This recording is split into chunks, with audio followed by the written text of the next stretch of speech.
Hi, I'm Thomas Pruett. I'm an optometrist from Lake Jackson, Texas, and this is the story of the Guerrero Surgical and Education Center in Guerrero, Chihuahua, Mexico.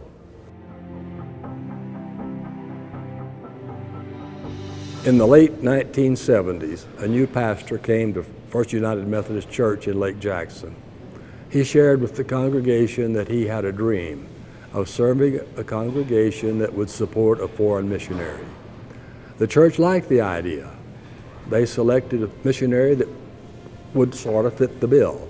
I was on the committee, and we sent to the mission board for a number of resumes. One of the resumes was of a couple serving in a small adobe mission in the outskirts of Juarez, Mexico. In January of 1981, we returned and did our first clinic. In a two-car garage with nothing but a bare bulb hanging above it, we did our first surgery. It wasn't big, but it was a start. Let's talk a little bit about Guerrero, Chihuahua, Mexico, and the reason we emphasize that is that we're not in the state of Guerrero. The people in Guerrero are largely agricultural people. This is called the Valley of the Apples. Now, there is an industry that's grown around the apples. They do process apples here. So they make apple juice and dried apples, dried fruits. And so they're trying to keep the economy going year-round. There is ranching as well, and there are other crops, but the primary economic benefit here is apples.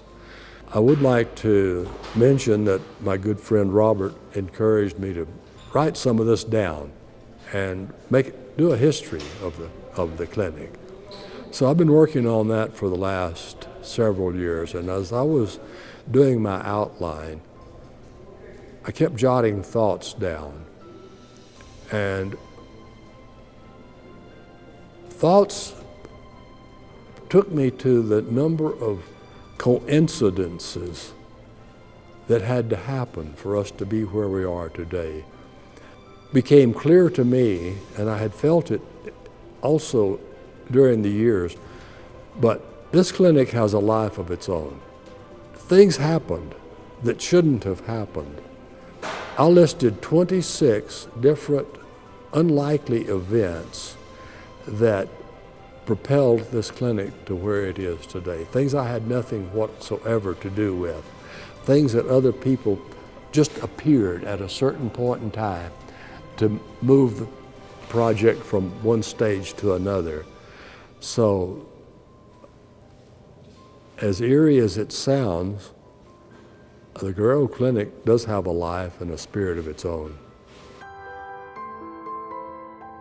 In the early days, just about all of us stayed with local residents, particularly the mayor's wife, who had a large house and out on one of the apple orchards. So many of us got into the habit of going to Eloisa's house, and she could accommodate probably up to 15 people perhaps. I had a translator here who translated for me for over 12 years, I'm sure. He would come to each clinic, and we got to be very dear friends. And then we have some of the ladies of the community have regularly come and helped prepare meals. All the meals are fantastic. We eat so well here that I always gain weight. So yeah, the food is just excellent. We start with a great lumberjack breakfast type, and then at lunch we eat a little bit lighter, but usually have a number of options to choose from. And then every night is like a fiesta. We all gather together in the dining room. There's a lot of laughter and a lot of conversation and a lot of good food. Some of the Rotary clubs come and prepare special meals for us. Normally we have 3 major clinics per year: spring, summer, and fall. Then there's always another clinic done yearly in Rio Bravo, which is a small town on the border. The earlier you can get a cataract removed from a child, the better.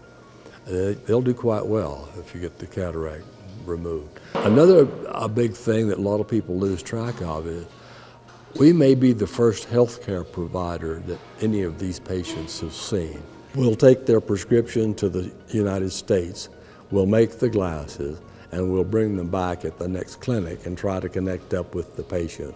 I've never found anything particularly attractive about being retired. I enjoy what I do, so I believe the average volunteer feels very good about themselves after having come to help others. They feel like they have a purpose. Invariably, even a person who doesn't claim to have any religion, if you ask them at the end of the clinic, they all tear up talking about the experiences that they had here. It's a very emotional thing. They just get a real high from having been part of serving others. There's just something about it. When you give of yourself for the benefit of others, you profit. It's very, very rewarding just to be part of it, I think.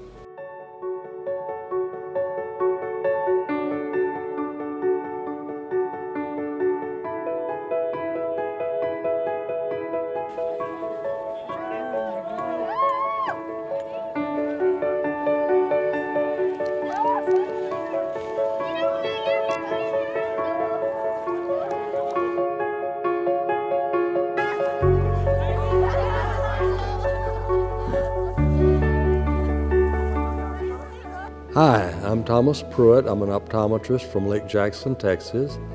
I came to Mexico to do my first clinic in 1981.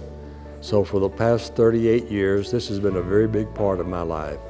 I've made over 100 trips to different parts of Mexico and to Belize to bring health care and eye care in particular to people who do not normally have that option.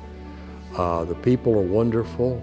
The needs are great, and I have had tremendous personal benefits from making these trips. Get an infusion of energy and well-being from every clinic, and I thank everybody for the opportunity to have been in service for all those years.